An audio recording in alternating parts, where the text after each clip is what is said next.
Hello everyone. Today I am going to discuss about scientific method which is very important for upcoming exam and sociological study also. तो अगर हमें scientific method के बारे में जानना है तो हमें सबसे पहले ये जानना पड़ेगा साइंटिफिक मेथड होता क्या है और इसको क्यों यूज़ करते हैं। तो चलिए शुरू करते हैं। साइंटिफिक मेथड जैसे मैंने पहले ही बताया था, सोशलॉजी को एक साइंटिफिक तरीके से देखा जाता है। तो आप अगर सोशलॉजिकल स्टडी कोई भी करना चाहते हैं, इट मीन्स आपको साइंटिफिक स्टडी करना पड़ेगा, तभी वो सोशलॉजिकल मानी जाएगी, अदरवाइज़ एक सामान्य विज्ञान की तरह हो जाएगी।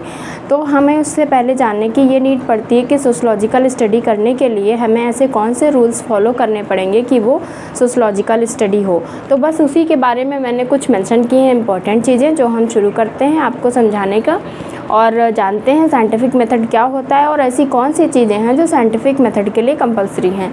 तो जब भी हम कोई भी स्टडी सिस्टमैटिक वे में करते हैं तो वो साइंटिफिक स्टडी मानी जाती है, और सिस्टमैटिक वे में करने के लिए कुछ रूल्स होते हैं जिनको फॉलो करते हुए आप किसी भी स्टडी को साइंटिफिक बना सकते हैं। तो चलिए स्टार्ट करते हैं। सबसे पहले मैंने यहाँ पे मेंशन किया है the proper study of Mankind, जिसको मैंने बताया भी है अपनी एक शॉर्ट वीडियो में कि ये किसकी बुक है। तो अगर आपने ध्यान से देखा होगा तो आपको लर्न होगी, और अगर आपको नहीं लर्न है तो चलिए फिर से रिवाइज कर लेते हैं। The proper study of Mankind book है स्टुअर्ट चेंज की है। उसमें इन्होंने लिखा है कि जो विज्ञान का संबंध है उसका तात्पर्य है वैज्ञानिक तरीकों से, यानी विज्ञान का संबंध साइंटिफिक मेथड से है, ना कि उसके सब्जेक्ट मैटर या विषय वस्तु से। अगर आप किसी भी स्टडी को साइंटिफिक तरीके से करना चाहते हैं तो आप साइंटिफिक मेथड का यूज़ करिए, सब्जेक्ट मैटर उतना इम्पोर्टेंट नहीं है। ये कहते हैं स्टुअर्ट चेंज अपनी study the proper study of Mankind में। अगर आप ये बुक लर्न करना चाहते हैं तो आप इस तरह से लर्न कर सकते हैं कि प्रॉपर स्टडी के बारे में किसने बोला था, तो स्टुअर्ट चेंज ने बोला था। और अब देखिए यहाँ पे मैंने इसलिए इसको शॉर्टकट में लिखा है कि ये चीज़ इतनी इम्पॉर्टेंट नहीं है। इम्पॉर्टेंट क्या है इसको लर्न करने के लिए, यहाँ पे कीवर्ड है सिर्फ एक, संबंध। विज्ञान का संबंध वैज्ञानिक पद्धति से है। आप अगर इतना याद कर लेंगे तो आपको ये याद हो जाएगी। और मेन क्या है इसमें, विज्ञान का संबंध। चलिए नेक्स्ट आते हैं द ग्रामर ऑफ साइंस। ये बुक किसकी थी, ये भी मैंने आपको बताया है, कार्ल पियर्सन की।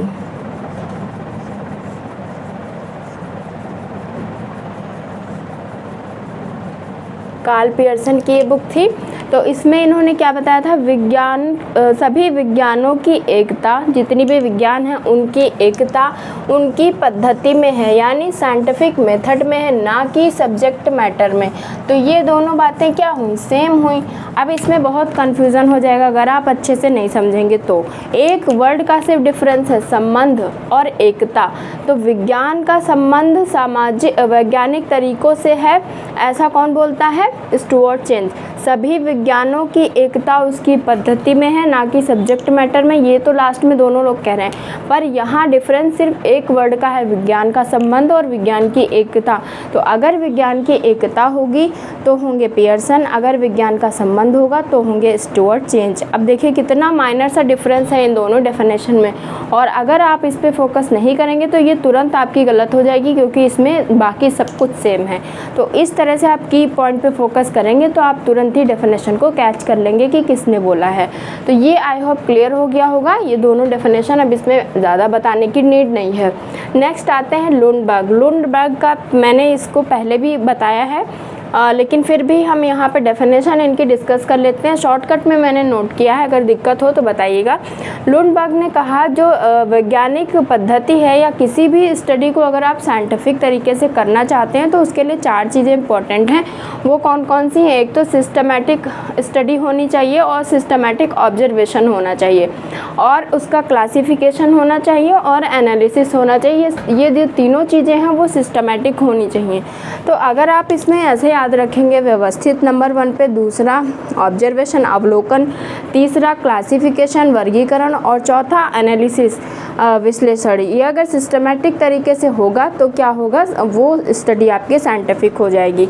तो यहाँ पे ये जो 3 चीज़ें मैंने मेंशन की हैं इन तीनों को क्या बोलते हैं, वो सिस्टमैटिक होना चाहिए। तो ये 4 चीज़ अगर इनकी डेफिनेशन में आपको मिलती हैं, सिस्टमैटिक तरीके से अवलोकन, क्लासिफिकेशन और वर्गीकरण, ये 3 चीज़ें अगर होंगी और इनकी बात हो रही होगी तो वो साइंटिफिक स्टडी मानी जाएगी। ऐसा किसने बोला, लुंडबर्ग ने। तो ऐसी बात और कोई नहीं करता है, तो आपको याद करने में कोई प्रॉब्लम नहीं होनी चाहिए, एकदम सिंपल और एकदम क्लियर है। उसके बाद आते हैं ग्रीन की भी डेफिनेशन बहुत इम्पॉर्टेंट है, पूछी जाती है एग्ज़ाम में। इन्होंने कहा विज्ञान का संबंध तथ्यों के खोज करने वाले तरीकों से है। बात वही हो रही है, मतलब मेथड से है कि आप किसी भी तथ्य को किस तरह से खोज कर रहे हैं या कौन से तरीके से खोजते हैं, तो वो साइंटिफिक स्टडी होगी। तो ये बहुत ही इम्पॉर्टेंट डेफिनेशन है और इसमें आपका मेन फोकस किया गया है तरीके पे। उसके बाद आते हैं लैंडिस। तो लैंडिस की बहुत ही कॉमन डेफिनेशन है, सबको याद होगी। उसमें वो बोलते हैं विज्ञान का संबंध विज्ञान से है, वो चाहे भौतिक शास्त्र में हो या समाज शास्त्र में हो। बस उसका क्या मतलब है, विज्ञान को एक विज्ञान की तरह से होना चाहिए, वो चाहे जिसमें हो, भौतिक शास्त्र में हो या फिर समाज शास्त्र में हो। तो क्या होगा, जैसे उसमें स्टडी की जाती वैसे इसमें स्टडी की जाती, उससे उसमें कोई डिफरेंस नहीं है। तो विज्ञान का संबंध विज्ञान से मानते हैं, वो भौतिक शास्त्र में हो या समाज शास्त्र में हो। यहाँ तक क्लियर हो गया। ये कुछ इम्पॉर्टेंट डेफिनेशन है जो हर एग्ज़ाम में एक ना एक पूछी जाती है और इन दोनों में बहुत ज़्यादा कन्फ्यूज़न होता है, इसलिए एक पास लिखा है, डिफरेंस भी बता दिया आपको। और लुंडबर्ग की डेफिनेशन काफ़ी इंपॉर्टेंट है, हर एग्ज़ाम में ज़्यादातर आजकल ये पूछी जा रही है। तो क्लासिफिकेशन, ऑब्जर्वेशन, एनालिसिस की बात होगी तो लुंडबर्ग होंगे। ग्रीन में क्या है, तथ्यों के खोज करने वाले तरीकों को साइंटिफिक मेथड मानते हैं और लैंडिस का तो बहुत फेमस है। चलिए, उसके बाद एक इम्पॉर्टेंट चीज़ ये है, बर्नार्ड हैं, उन्होंने साइंटिफिक तरीके से के 6 प्रोसेस बताए हैं। ठीक है, कितने, 6 प्रोसेस बताए हैं। ये क्वेश्चन अभी नहीं पूछा है, 6 प्रोसेस बताया। कहीं ये पूछ सकता है कि बर्नार्ड ने कितने प्रोसेस बताए, 1 2 3 4 5 6 जो भी हैं उसमें से जोड़ तो 6 प्रोसेस बताया। दूसरा क्या बताया इन्होंने, स्टेजेस बताई हैं कि प्रोसेस बताए हैं कि स्टेप बताए, ये भी पूछ सकता है। तो इन्होंने प्रोसेस बताए और वो 6 प्रोसेस क्या हैं वो मैंने मेंशन किया, तो आप देख लीजिए। कोई भी स्टडी साइंटिफिक अगर बनाना चाहते हैं तो सबसे पहले क्या करना होगा, टेस्ट करना होगा, फिर उसका वेरिफिकेशन करना होगा और उसकी डेफिनेशन होनी चाहिए, क्लासिफिकेशन होना चाहिए और ऑर्गेनाइजेशन होना चाहिए और लास्ट में ओरिएंटेशन होना चाहिए। तो ये आप इसको 3-3 के सेट में बांटेंगे तो हो जाएगा TVD, टेस्टिंग, वेरिफिकेशन, डेफिनेशन। उसके बाद आप कर लीजिए क्लासिफिकेशन, ऑर्गेनाइजेशन, ओरिएंटेशन। तो ये 6 प्रोसेस बताए हैं। प्रोसेस अगर नहीं याद हो पा रहे तो कोई दिक्कत की बात नहीं, लेकिन आपको ये याद होना चाहिए कि 6 प्रोसेस किसने बताए, बर्नार्ड ने बताए। नेक्स्ट अब आते हैं जो एग्ज़ाम में आता ही आता है, स्टेजेस, कि क्या स्टेजेस हैं जो साइंटिफिक मेथड को बनाएंगी, कितनी स्टेजेस होनी चाहिए किसी भी स्टडी को साइंटिफिक बनाने के लिए। तो वो यहाँ पे मैंने मेंशन किया डिफरेंट थिंकर के अकॉर्डिंग, और ये पूछा जाता है। तो ध्यान से इसको समझने की कोशिश करिए। सबसे नंबर 1 पे मैंने सीक्वेंस वाइज में लिखा है ताकि आपको कन्फ्यूज़न ना हो। जो सबसे कम स्टेज बताई हैं वहाँ से शुरू करते हैं। तो लुंडबर्ग हैं, उन्होंने साइंटिफिक स्टेज मेथड की कितनी स्टेज बताई, 4। और ये बहुत इम्पॉर्टेंट है, बहुत एग्ज़ाम में पूछा गया है। 47 हायर एजुकेशन का जो एग्ज़ाम हुआ था उसमें ये क्वेश्चन पूछा गया था। तो लुंडबर्ग ने कितनी स्टेज बताई, 4। पहले तो ये याद करिए। दूसरा कौन कौन सी है, हाइपोथेसिस, ऑब्जर्वेशन, क्लासिफिकेशन, और एक मेरी जो ट्रिक मैंने बताई थी कि लुंडबर्ग होगा तो एक वर्ड है जो ज़रूर होगा, वो आप यहाँ देख सकते हैं, जनरलाइजेशन। जहाँ भी लुंडबर्ग होगा आपको मेनली कोशिश करनी होगी जनरलाइजेशन की बात, ज़्यादातर वो करते हैं। ये नहीं कंपल्सरी कि सब में हो, पर हाँ मोस्ट प्रोबेबली आपको मेजॉरिटी तो मिल ही जाएगी। तो आप इसकी ट्रिक बना सकते हैं, HOCG, मतलब हाइपोथेसिस, ऑब्जर्वेशन, क्लासिफिकेशन, जनरलाइजेशन। ये 4 स्टेज बताई हैं लुंडबर्ग ने।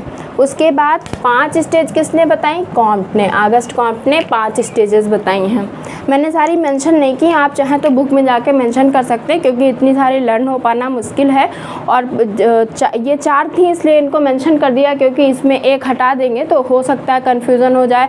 यहाँ पे क्लासिफिकेशन की जगह डेफिनेशन लिख दें या वेरिफिकेशन लिख दें या टेस्टिंग लिख दें तो गलत हो सकता है। तो ये पूछा जा सकता है क्योंकि 4 हैं, जिसमें भी 4 होते हैं वो क्वेश्चन बनने की पॉसिबिलिटी ज़्यादा होती।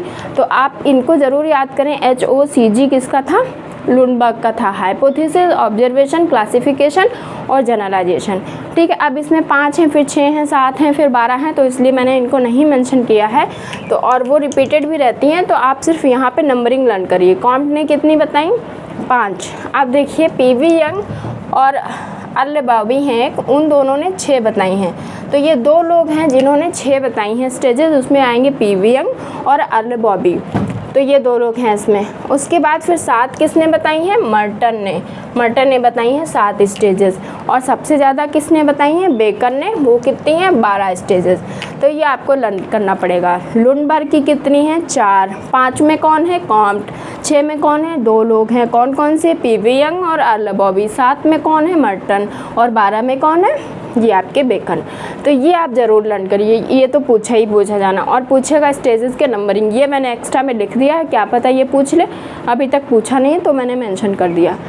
अब ये तो हो गया इन लोगों के अकॉर्डिंग। अब अगर इन लोगों का सबका मिला के देखें कि साइंटिफिक मेथड, ऐसे तो सब अलग अलग हो जाएगा, तो कुछ साइंटिफिक मेथड इन सब में से जो कॉमन थे उनको मिला के मैंने यहाँ मेंशन किया है कि आप बता सकें किसी को या फॉलो कर सकें। अगर साइंटिफिक स्टडी करना चाहते हैं तो आपको ये 5 चीज़ें लर्न करनी पड़ेंगी, उनको फॉलो करते हुए आप साइंटिफिक स्टडी कर सकते हैं।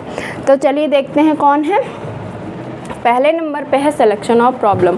किसी भी समस्या का आप चुनाव करेंगे, जैसे मान लीजिए गरीबी है, आपने सेलेक्ट कर लिया, हमको इसका अध्ययन करना है। उसके बाद आप हाइपोथेसिस बनाएंगे। सेकंड नंबर पे आएगी हाइपोथेसिस कि मैंने सोच लिया अगर गरीबी है इसका कारण ये हो सकता है या इसका प्रभाव इस पर पड़ता है, तो आपने हाइपोथेसिस बना ली। तीसरे नंबर पे आता है आप जाके फील्ड में ऑब्जर्वेशन करेंगे, डेटा कलेक्ट करेंगे, तभी तो देखेंगे कि गरीबी का प्रभाव क्या इस पर पड़ भी रहा है या इस वजह से हो भी रही है कि नहीं हो रही है। उसके बाद क्लासिफिकेशन, जो भी आपको डेटा मिला उसका आप क्लासिफिकेशन करेंगे, बांटेंगे कितने % लोगों ने क्या बोला। उसके बाद लास्ट में फाइनली जनरलाइजेशन कर देंगे, जो बताते हैं लुनबर्ग। तो लास्ट में आके आप जनरलाइजेशन करेंगे कि हाँ, इस जो हाइपोथेसिस मैंने बनाई थी उसका वाकई में इस पर प्रभाव पड़ रहा है, या जो हाइपोथेसिस मैंने बनाई थी वो तो रॉन्ग हो गई, उसका कोई प्रभाव इस पर नहीं पड़ रहा है। तो फिर फाइनल में आके आप देंगे रिज़ल्ट। तो इस तरह से क्या होगा, जो अब आप इन सब चीज़ों को अगर फॉलो करते हुए कोई भी स्टडी करेंगे तो आपकी वो स्टडी साइंटिफिक स्टडी होगी। तो अगर आप किसी को बताना चाहते हैं साइंटिफिक स्टडी क्या है, तो आप इन 5 पॉइंट को फॉलो करते हुए बताइए। या फिर अगर आप बताना चाहते हैं साइंटिफिक मेथड कौन कौन से होते हैं, तो आप तुरंत ही इन 5 मेथड को बता दीजिए। Selection of problem, hypothesis, classification, observation और उसके बाद लास्ट में क्या आएगा आपका जनरलाइजेशन। इन सारी चीज़ों को बताएंगे, या कोई भी स्टडी करनी है आपको तो इन 5 चीज़ों को ध्यान में रखना है, तभी आपकी स्टडी साइंटिफिक होगी। तो आई होप आपको साइंटिफिक मेथड समझ में आया होगा अच्छे से। अगर कोई क्वेरी है तो आप हमें कमेंट कर सकते हैं, और अगर आपको समझ में आ रहा है तो भी आप मुझे मेंशन कर दिया करें कि हाँ मुझे समझ में आ रहा है या कोई प्रॉब्लम हो रही है। जैसे अभी कुछ दिन पहले किसी स्टूडेंट ने कमेंट किया था कि उसको जो भी प्रॉब्लम हो या फिर बोर्ड पे क्लियर ना दिख रहा हो, तो उसने मेंशन किया था कि लैपटॉप का यूज़ करके पढ़ाए। तो आई एम वेरी थैंकफुल कि उसने मुझे बताया कि हाँ वो चाहता है कुछ इम्प्रूवमेंट। तो इस तरह से अगर आप लोग भी कुछ सजेशन देना चाहते हैं तो आप दे सकते हैं, आई विल नेवर माइंड, और मैं उस पर वर्क करूँगी कि हाँ क्या प्रॉब्लम है। तो इस तरह से आप मुझे कॉमेंट करके बता सकते हैं, या कोई भी सजेशन देना चाहते हैं तो दे सकते हैं, मैं उस पर काम करूँगी। और कोई भी अगर आपको क्वेरी है तो बेसिकली आप बताएं। और अगर आपको मेरी वीडियो से कुछ भी बेनिफिट हो रहा है तो प्लीज़ आप थोड़ा सा कोशिश करें कि उसको इन्फॉर्मेशन देते रहें, तो मुझे लगे हाँ किसी का बेनिफिट हो रहा है और मेरी मेहनत वेस्ट नहीं जा रही है। Thank you for watching the video. मिलते हैं नेक्स्ट वीडियो में विद अनदर कंटेंट।